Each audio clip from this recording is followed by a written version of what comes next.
কিতাবের রাবি বর্ণনা করেছে একটা গাছের আড়াল হয়ে যাওয়ার পর আগে তুমি তার সঙ্গে সালাম কালাম করো। ইমানদার মুসলমান সালাম দেবেন, আল্লাহ পাক রব্বুল আলামিন আপনার নামায় আমলে সওয়াব দিয়ে থাকে। তাই সকলে উচ্চ আওয়াজে সালামের জবাব দিন, আসসালামু আলাইকুম। আপনারা সকলে ভালো আছেন? কথা বলে মান্দারমণির লোক কি কথা বলতে পারে নাকি? মাইক বাড়া ভাই, সাউন্ড বাড়া, টোন বাড়া।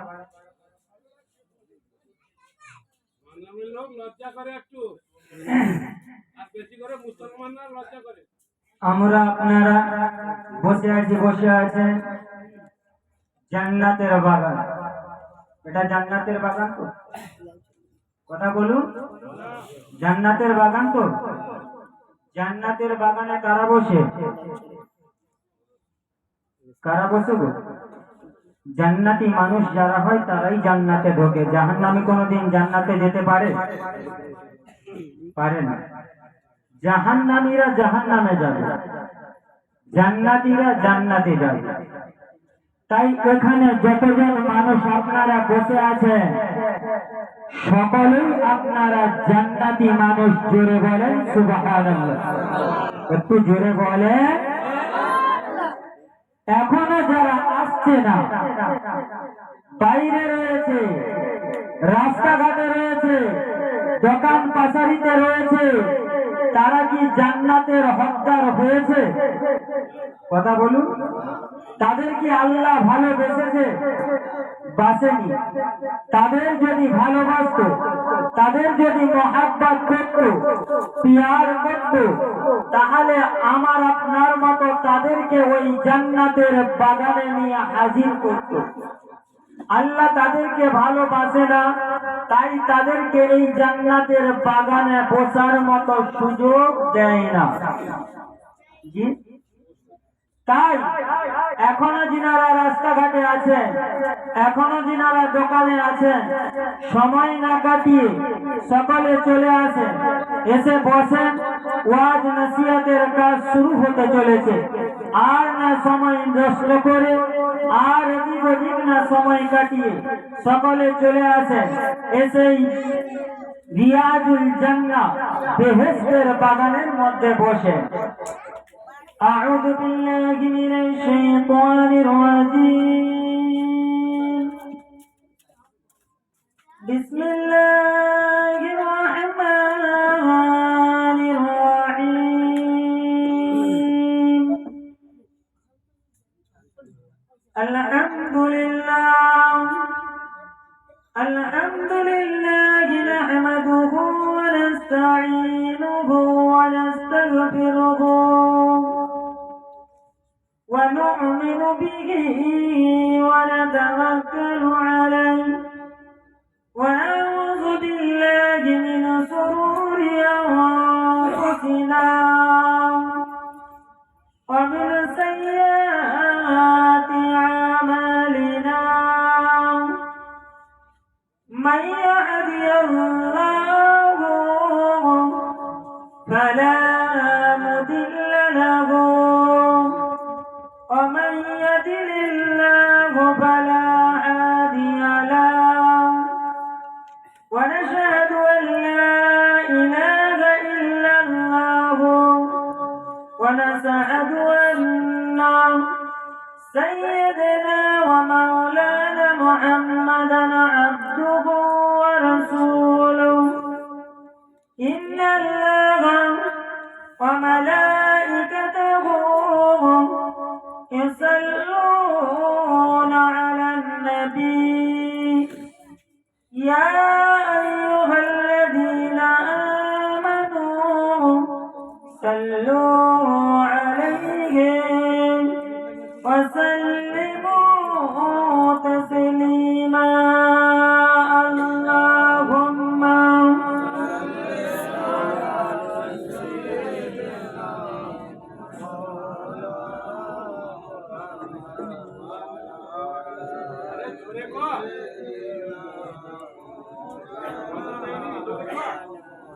اللهم صل على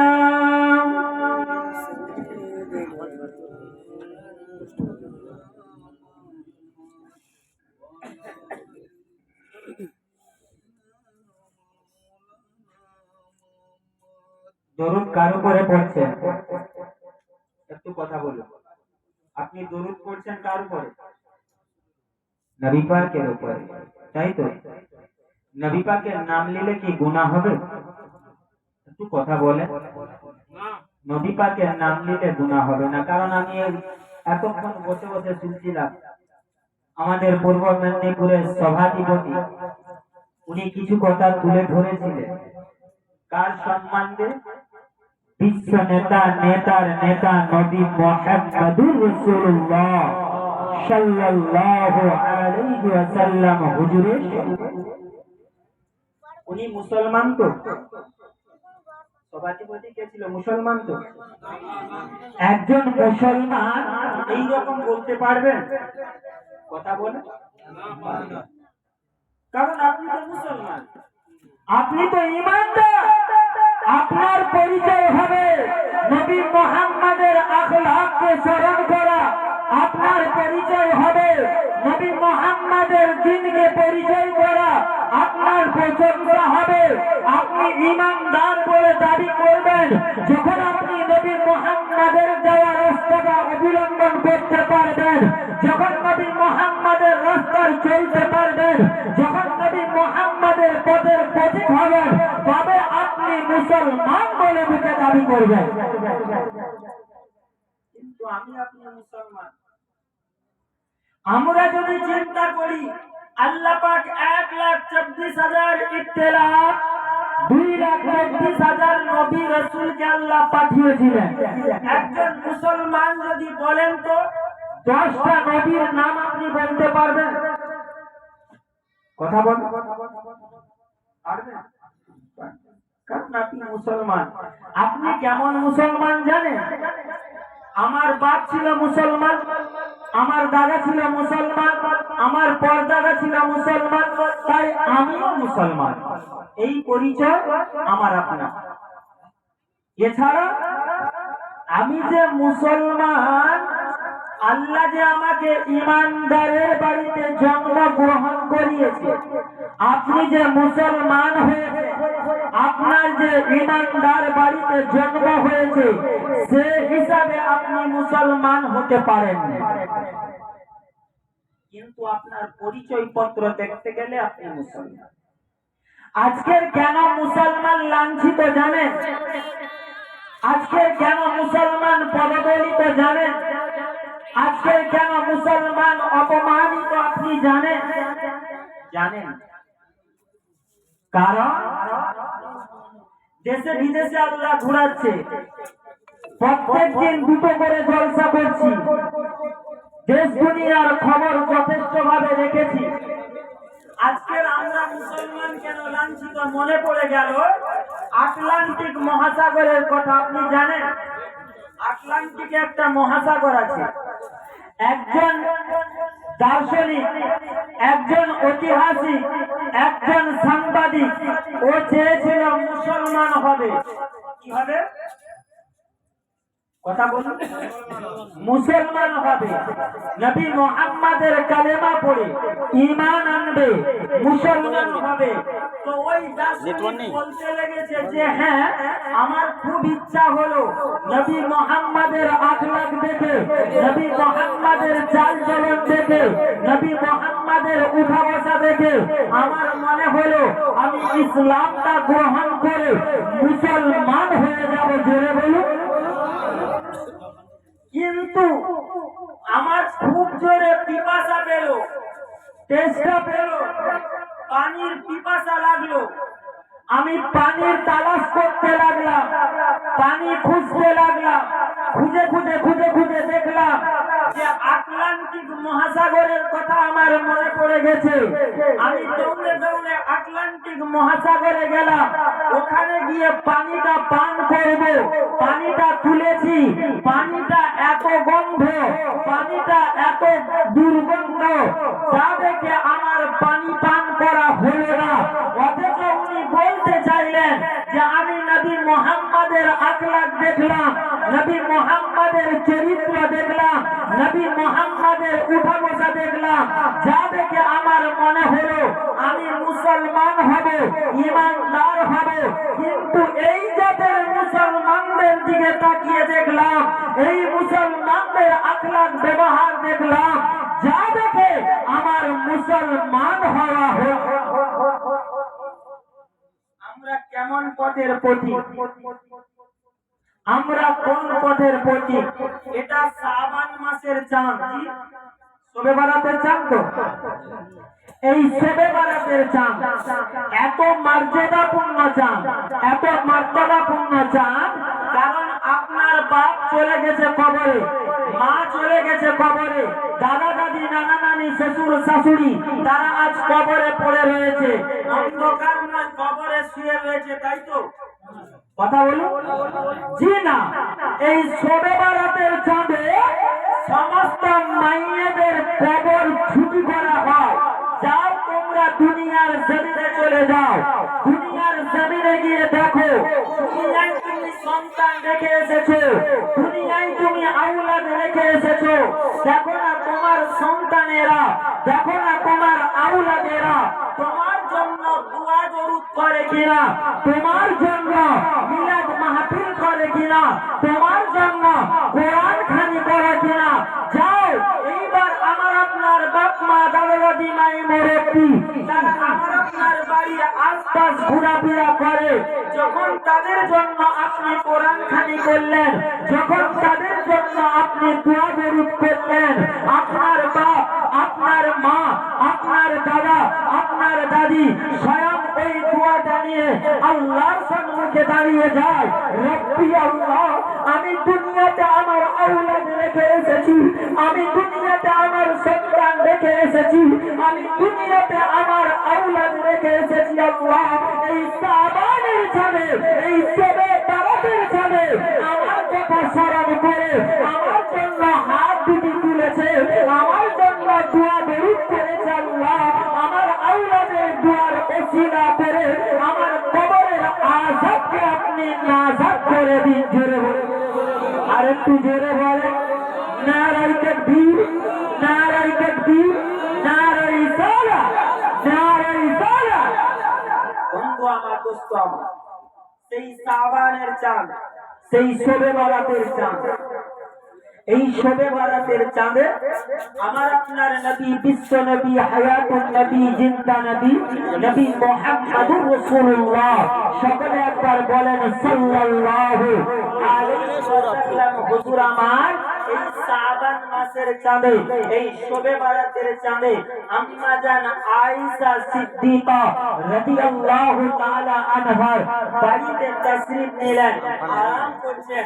আরাম করতে করতে আম্মা জান আয়েশা বর্ণনা করে, আমার রাতে ঘুমখানা ভেঙে যায়, আমি আয়েশা ঘুমে দেখি আমার পাশে আল্লাহর নবী নাই। এক জায়গায় ঘুমিয়েছি স্বামী স্ত্রী দুজন, কিন্তু রাত্রে ঘুম ভেঙে যাওয়ার পরে দেখি আল্লাহর নবী আর আমার পাশে ঘুমিয়ে নাই। আমি আয়েশা বড় চিন্তায় পড়ে গেলাম, আল্লাহ, আমার নবী পাক কোথায় গেল? চিন্তা করতে করতে আমি আয়েশা, আমার মনে হলো যে আল্লাহর নবী কি অন্যান্য কোনো বিবিদের রুমে গেছে, অন্যান্য কোনো বিবিদের বাড়িতে গেছে? আমি আয়েশা, আমার মনটা আর স্থির হয় না। আমি আয়েশা সিদ্দিকা রাদিয়াল্লাহু তাআলা আনহা আস্তে আস্তে করে বিছান থেকে উঠলাম, উঠে অন্যান্য বিবিদের বাড়িতে গেলাম, অন্যান্য আম্মা জানদের বাড়িতে গেলাম, গিয়ে দেখতে লাগলাম কারোর বাড়িতে আমার নবী পাক নাই। আমি আয়েশা চিন্তায় পড়ে গেলাম, ও রব্বি আল্লাহ, মক্কার কোন কাফের, মক্কার কোন বেঈমান বেদিন আমার নবী পাককে কি তুলে নিয়ে গেল, আমার নবী পাককে কি নিয়ে গিয়ে মারামারি করে।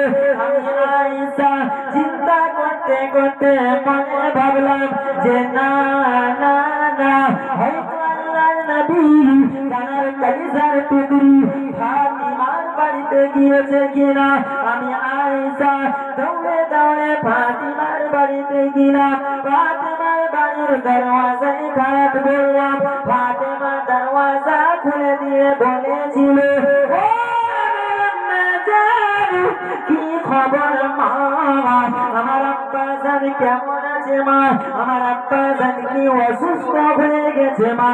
ওই সময় আয়েশা বলেছিল, হে বেটি ফাতিমা, হে বেটি ফাতিমা, আমি আয়েশা জানতে চাই তোমার আব্বা জান কি তোমার বাড়িতে এসেছে।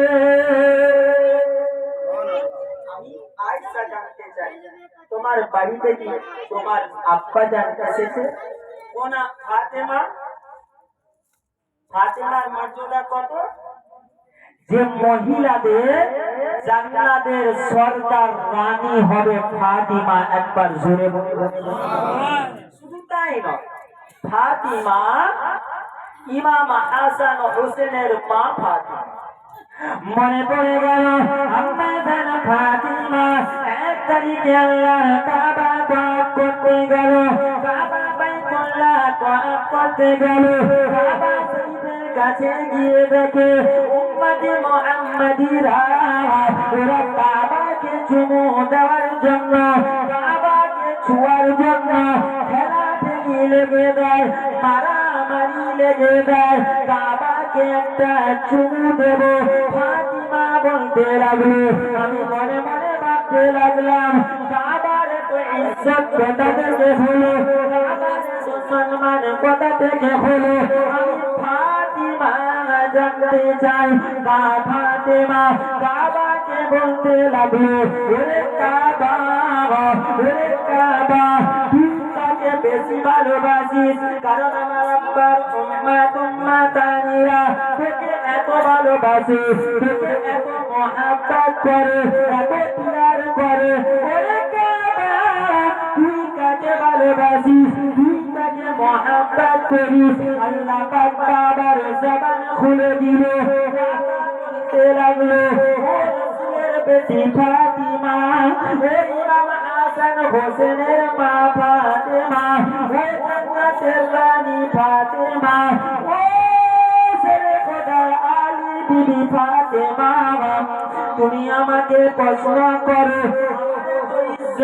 আমার তো মর্যাদা একমাত্র আমার নবী পাকের ওসিলায় আমি পেয়েছি। ও ফাতিমা, আমি কাবাটাকে ভালোবাসি, তুমি কি জানো? ও ফাতিমা, আমি কাবা একজনকে ভালোবাসি। আমি কাবা হলাম আল্লাহর ঘর। আমি কাবা সবচেয়ে বেশি ভালোবাসি। আমার আল্লাহ পাককে একবার জোরে বলুন না। কাকে বেশি ভালোবাসে? আল্লাহ পাক। কাবা কার ঘর? তোমার সঙ্গে আমি পরে কথা বলছি। হ্যাঁ, আর ফাতিমাকে প্রশ্ন করতে লাগলো, ও রাব্বি আল্লাহ, আমি ফাতিমা, আমি দেখতে পেলাম কাবাকে এত ভালোবাসে আমার আব্বা জানের উম্মাতানিরা, তারা কাবার জন্য দিওয়ানা, তারা কাবার জন্য পাগল। ও রাব্বি আল্লাহ, কাবা আপনার জন্য পাগল, আপনি তাকে সবচেয়ে বেশি ভালোবাসেন। আচ্ছা হোক, কাবা আপনাকে বেশি ভালোবাসে আল্লাহ। আচ্ছা হোক, আপনি সবচেয়ে কাকে বেশি ভালোবাসেন? আপনি সবচেয়ে কাকে বেশি মহব্বত করেন? আল্লাহ পাক বলতেন, ও বেটি ফাতিমা, না ও বেটি ফাতিমা, শুনে রেখে দাও, জেনে রেখে দাও বেটি ফাতিমা, কাবা আমাকে বেশি ভালোবাসে, কাবা আমাকে বেশি মহব্বত করে, প্যার করে। ও বেটি ফাতিমা, আমি আল্লাহ পাক 1,24,000, 1,00,000, 2,24,000 নবী রাসূল পাঠিয়েছি। ও ফাতিমা, আমি সবচেয়ে একজনকে বেশি ভালোবাসি, একজনকে বেশি মহব্বত করি। ও ফাতিমা আমি কাকে বেশি ভালোবাসি তুমি জানতে চাও আমি কাকে বেশি মহব্বত করি তুমি জানতে চাও ওরে ফাতিমা আমি আল্লাহ পাক সবচেয়ে বেশি ভালোবাসি